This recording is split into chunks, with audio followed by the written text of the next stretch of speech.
السلام علیکم ورحمۃ اللہ وبرکاتہ۔ آج ہم فلسطین میں بات وہ کریں گے فلسطین اسرائیل فوجیوں نے فلسطینیوں پر حملہ کیا ہے۔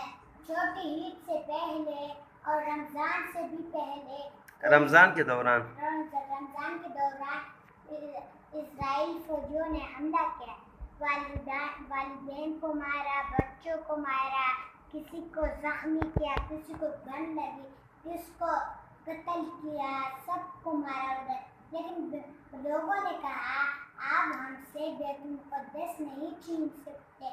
انہوں نے لیکن جب وہ نماز پڑھتے تھے اسرائیل ان کے مسجدوں میں گھس کر سب کو مار دیتے تھے۔ ایک دن ایسا ہوا کہ اسرائیل کے سامنے ہی ایک آدمی نماز پڑھ رہا تھا، تو لوگوں نے کہا اس کو اپنا نماز پورا کرنے دو۔ اسرائیل فوجیوں نے ان کی بات سن لی۔ آخر میں جب نماز ختم ہوا تو فوجیوں نے گن مارنے ہی شروع ہوئے، تو اس نے دو کافر تھے، دو اسرائیل فوجی تھے، تو انہوں نے ایک ساتھ ان کو مار دیا گن کر۔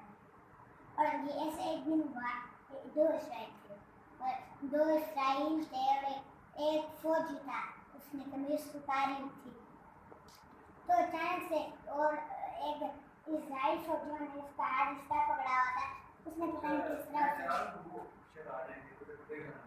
اس نے خود بخود اس کا ہاتھ پکڑا تھا، اس نے اس طرح کیا تو وہ چھو گیا، تو اس نے اس کا زور سے نیچے پکڑا، تو دوسرا آیا اور اس پہ مکہ مار کے بس ختم ہو گیا۔ وہ کیونکہ وہ پہاڑوں پر ورزش کرتے تھے۔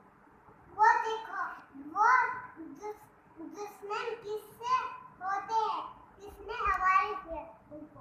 اچھا دشمن کہاں پہ رہتے؟ پہاڑ پہ۔ دشمن اور انڈیا میں جو دشمن ہے ایک ٹوپی پہنی ہوتی ہے، ایک ہیلمٹ پہنا ہوتا ہے، ایک گن لیا ہوتا ہے، ایک گاڑی میں، اور ایک ٹینک بھی ہوتا ہے، ایک میزائل۔ اچھا بڑی سب دنیا یہ دیکھیں، ایک بات بتاؤں، یہ دیکھیں اگر بیت المقدس میں حملہ ہوا تو ہمیں پاکستان والے جانے چاہیے۔ اگر جب ادھر حملہ ہو تو وہ ہم کو بچائیں گے۔ اگر ادھر حملہ ہو اسرائیل اور کشمیر والے بچانے آئیں گے، اگر کشمیر میں حملہ ہو تو لاہور اور فلسطین والے بچائیں گے۔ مطلب یہ کہ سارے مسلمان ایک دوسرے کے ساتھ مدد کرے، تعاون کرے، بھائی۔ کسی کو مدد